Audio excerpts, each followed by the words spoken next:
Hello, and welcome back to another video. In the midst of creating this fundamental Go playlist where we're covering the syntax and other language features of Go, I've also been searching for projects to demonstrate and synthesize the knowledge that we've put out so far. In the midst of all my searching for various projects, I found a video by Dreams of Code titled Top 5 Projects to Learn Go. In this video, he uploads a GitHub repository that houses 5 different projects to help you learn Go. So in this video, we're going to be implementing his to-do list project suggestion, but instead of doing a to-do list, we'll do an expense tracker. The overarching goal for our version of this project is going to be creating a command line interface application that is going to allow us to add expenses and list them out to the user via the command line. So if you're unfamiliar with the command line interface, let's go ahead and do a simple demonstration in VS Code. As we can see, I'm in the development/go directory, and I can print out the full path to this directory by using a command line interface tool called pwd. That prints out the full path that we are currently in. So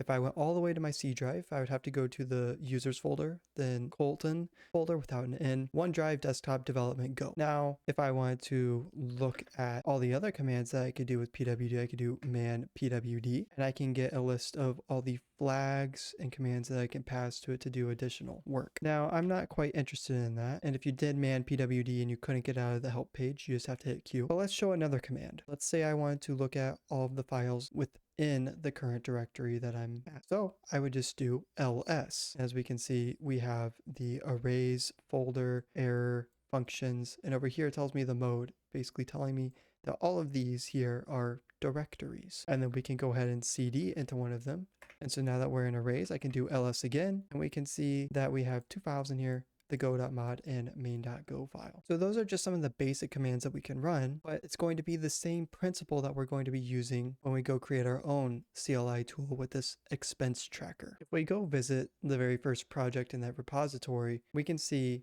that Dreams of Code adds a big README describing the project and what's necessary to complete it. So let's go ahead and cover the packages that were used. He first uses the encoding CSV package because we'll be using a CSV file to store all of our data so it can persist between program runs. The stir conversion package in order to convert strings to integers or integers back to strings. The text tab writer package will help us write text out in a tabular form to the user in the CLI.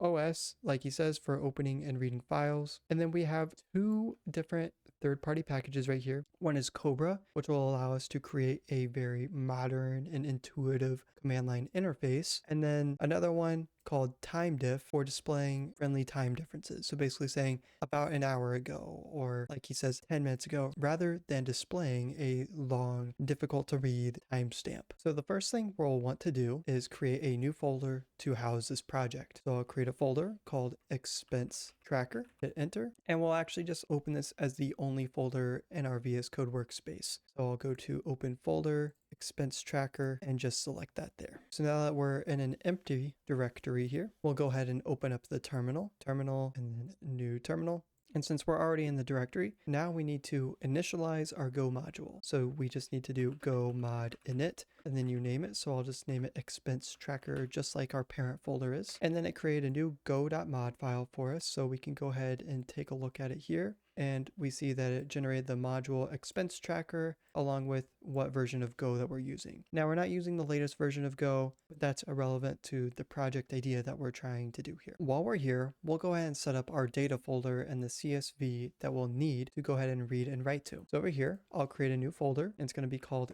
data. And within the data folder, we'll create an expenses.csv file. Now, CSVs, if you're unfamiliar with them, are just comma separated variables, or basically you have everything in a file and each line will be its own entry. So at the top of my CSVs, I always like to have headers. So in here, I will go ahead and have an ID. Then the next thing that will determine an expense will be its source. So where did we pay or where did we get some sort of income? Next, we'll do amount. And then lastly, we'll have a created at so we can look into the timestamps. So then we can go ahead and save that. And that's it for our project initialization. And that's it for the video. In the next one, we'll further stand up the project with the Cobra CLI, add some commands, and then also add our first struct that will map to that CSV. If you made it this far in the video, I hope you learned something. And please consider liking and subscribing, and I'll see you in the next one.